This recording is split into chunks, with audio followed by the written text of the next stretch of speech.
გიგრძნიათ სტრესი სამსახურში? შეიძლება სურვილიც გაგჩენიათ, რომ დაგეყარათ ყველაფერი და გაქცეულიყავით.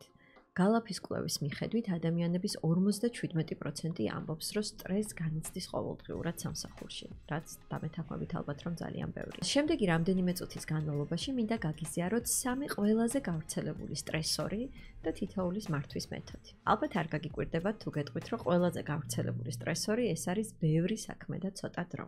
როცა გვაყრია თავზე საქმე, ქაოსში ვართ, კიდევ ახალი და ახალი საქმეები შემოდის და არ ვართ დარწმუნებული რომ მოვასწრებთ, ან დარწმუნებული ვართ რომ ნამდვილად ვერ მოვასწრებთ, ამ შემთხვევაში განვიცდით აი ამ სტრესს. ამასთან დაკავშირებით ერთი ჩემი ამბავი მინდა გავიხსენო, რომელიც გადამხდა, როცა ძალიან დამწყები ვიყავი სამსახურში. მაშინ ერთ-ერთ დიდ კომპანიაში ვმუშაობდი, განყოფილებაში, სადაც მყავდა მენეჯერი და რამდენიმე თანამშრომელი ვიყავით ერთ პოზიციაზე და ჩემი მენეჯერი დღის განმავლობაში გვიდელეგირებდა ძალიან ბევრ საქმეს. ანუ დამიძახებდა, მომცემდა ახალ დავალებას, ზოგი დავალება უფრო დიდი იყო, ზოგი უფრო პატარა. შეიძლება რაღაცაზე ერთი დღე დამჭირვებოდა, შეიძლება რაღაცა სულ 9 საათიანი საქმე ყოფილიყო. ერთ-ერთ ჯერზე ასე დამიძახა, მომცა ახალი დავალება და რომ დავბრუნდი ჩემს სამუშაო ადგილზე, ძალიან დასტრესილი ვიყავი, იმიტომ რომ ვფიქრობდი რით დამეწყო, იმდენად ბევრი საქმე მქონდა, რომ დაწყებული მქონდა ზოგი დაუმთავრებელი და ვფიქრობდი ამას, რომ ეხა რა გავაკეთო,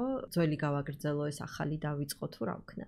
ერთი ჩემი თანამშრომელი, რომელიც ჩემს გვერდით იჯდა და ჩემზე ბევრად გამოცდილი იყო, მიყურებს და მითხრა ასეთი რაღაც, რომ მე ხა ზუსტად ვიციო შენ რაზეც ფიქრობ და შემიძლია კარგი რჩევა მოგცეო. მაშინ ის შეგრძნებაც მახსოვს, რომ აი ვიფიქრე, რომ მგონი არის გამოსავალი და ვთხოვე, რა თქმა უნდა, ამ ჩემს თანამშრომელს, რომ მოეცა ჩემთვის რჩევა. რჩევა გამოიყურებოდა ასე, მითხრა, რომ აუცილებლად ჩამოწერილი გქონდეს ყველაფერი, რასაც აკეთებ, მე არაფერს არ ვიწერდი მაშინ, აუცილებლად ჩამოწერილი გქონდეს და გვერდზე აუცილებლად მიწერილი გქონდეს თითოეულზე რა დრო გჭირდება. გაითვალისწინეო, ასევე მითხრა, ამ საქმეების პრიორიტეტულობა და გადაწყვიტე რის მერე რას გააკეთებ.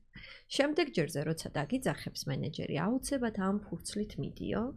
ბოლოში მიაწერე ის ახლად შემოსული საქმეც, ისევ იმასაც მიაწერე, რა დრო დაგჭირდება და მნიშვნელოვნებიდან გამომდინარე და ასევე რამდენად თუ დედლაინი არსებობს, რამდენად სასწრაფოა აქედან გამომდინარე, უკეთ მაშინვე შეუთანხმე შენს მენეჯერს, რომ დღევანდელი დღე დამჭირდება მე აი ამ საქმეზე, ვთქვათ, რაც გუშინ დამავალე და ჯერ არ დამისრულებია, ხვალ გავაკეთებ ამას და ამას და ზეგისთვის გადავიდან დანარჩენ 2 საკითხს პირობითად. შემდეგ ჯერზე ნამდვილად მოვიქეცი ასე, ანუ მაშინვე ჩამოვწერე და როგორც კი შემდეგ დაძახებაზე მივედი ჩემს მენეჯერთან, უკვე ამ ფურცლით მივედი.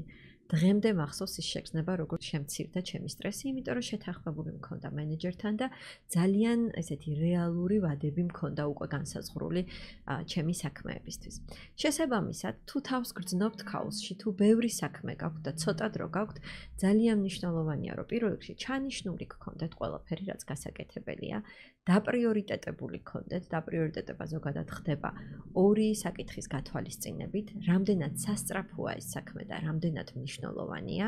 აუცილებელია, რომ დაგეგმოთ, დაგეგმაში იგულისხმება არა მხოლოდ უბრალოდ ჩაწერა, არამედ კონკრეტულად რომელ დღეს და რომელი საათიდან რომელ საათამდე აპირებთ, რომ გააკეთოთ. ვთქვათ, დღეს 4-დან 5 საათამდე ვაპირებ, რომ ვიმუშაო რაღაც კონკრეტულ დოკუმენტზე. და შემდეგ უკვე რა თქმა უნდა პასუხისგებლობა უნდა ავიღოთ, რომ ამას შევასრულებთ. მეორე ყველაზე გავრცელებული სტრესორი ეს არის გაურკვეველი მიზნები. ძალიან ბევრი ადამიანი ამბობს, რომ იღებენ მენეჯერისგან დავალებებს, რომელიც არის ძალიან ბუნდოვანი და მათთვის გაუგებარია რა უნდა გააკეთონ.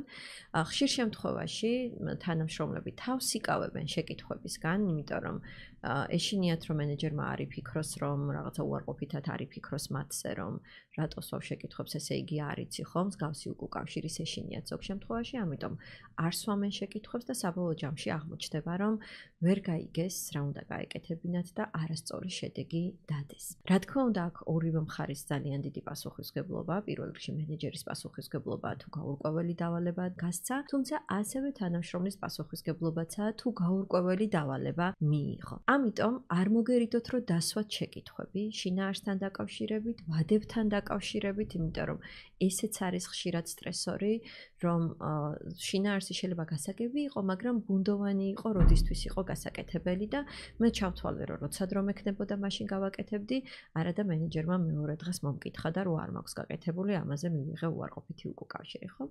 დასვით აუცილებლად წინასწარვე შეკითხვები და სწორი მოლოდინები შეუქმენით მეორე მხარეს, ხო?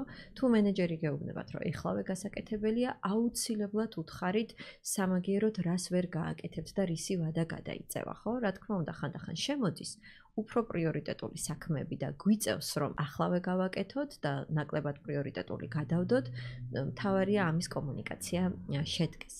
და სწორი მოლოდინები შეუქმნათ, იმიტომ რომ თუ თქვენ მოლოდინს შეუქმნით მენეჯერს, რომ კი, ეხლავე გავაკეთებ რა პრობლემაა და მე აღმოჩნდება, რომ ეხლავე ვერ აკეთებთ, იმიტომ რომ სხვა უფრო პრიორიტეტული საკითხია, ეს აუცილებლად გამოიწვევს უკმაყოფილებას და უარყოფით უკავშირს. მესამე სტრესორი, რომელიც გავრცელებულია, არის არასახარბიელო შედეგის მიღება, ანუ დავდე ცუდი შედეგი და ეს მოქმედებს ჩემზე. ჩემს თვით შეფასებაზე, ანუ ჩემს თავს ძალიან ცუდ რამეებს ვეუბნები, რომ შენგან ხო არაფერი გამოვა, მაინც ვერაფერს აკეთებ, გადაწყვეტ, მაგრამ ვერასდროს მიყავს საქმე ბოლომდე, რანაირი პროფესიონალი შენ ხარ, როცა არაფერი არ გამოგდის და ეს ელემენტარული ვერ გაგიკეთებია, რაც ძალიან ცუდია, ასეთი საუბარი მხოლოდ გვნებს და არაფერ დადებითს არ აკეთებს.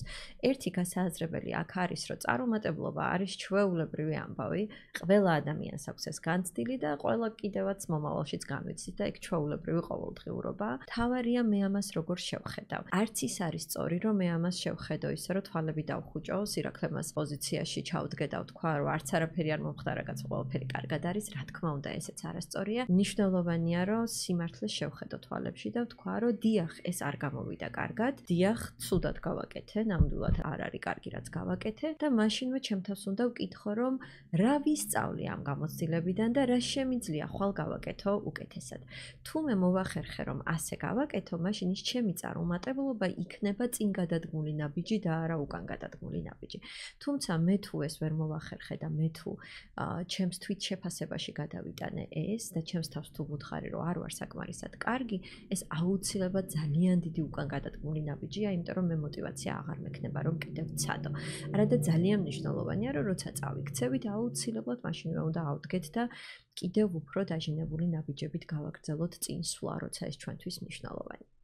შესაბამისად, ვისაუბრეთ სამ მნიშვნელოვან რჩევაზე, სტრესორზე, გავრცელებულ სტრესორზე და მასთან დაკავშირებულ რჩევებზე.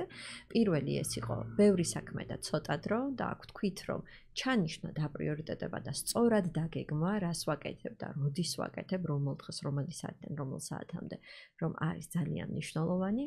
მეორე სტრესორი ვთქვით, რომ არის გაურკვეველი მიზნები და ბუნდოვანი დავალებები. აქ ვთქვით, რომ და დავსვათ შეკითხვები და ვმართოთ მენეჯერის მოლოდინები და ასევე ვისაუბრეთ, როცა ცუდ შედეგს ვდებთ, მაშინ როგორი უნდა იყოს ჩვენი ფიქრები და გადადგმული ნაბიჯები.